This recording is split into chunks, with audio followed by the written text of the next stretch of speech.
Welcome back to another technical deep dive here in the debug zone.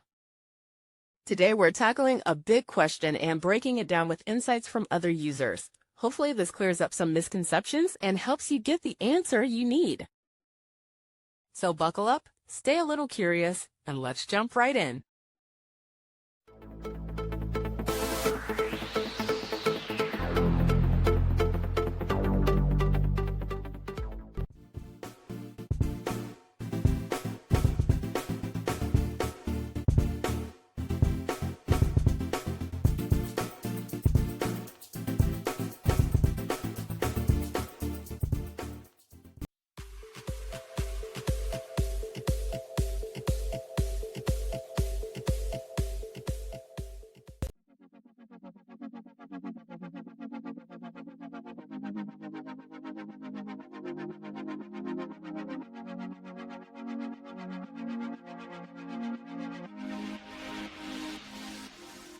And that's a wrap.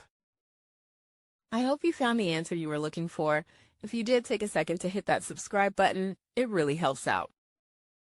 And let me know in the comments which solution worked best for you. See you next time in the debug zone.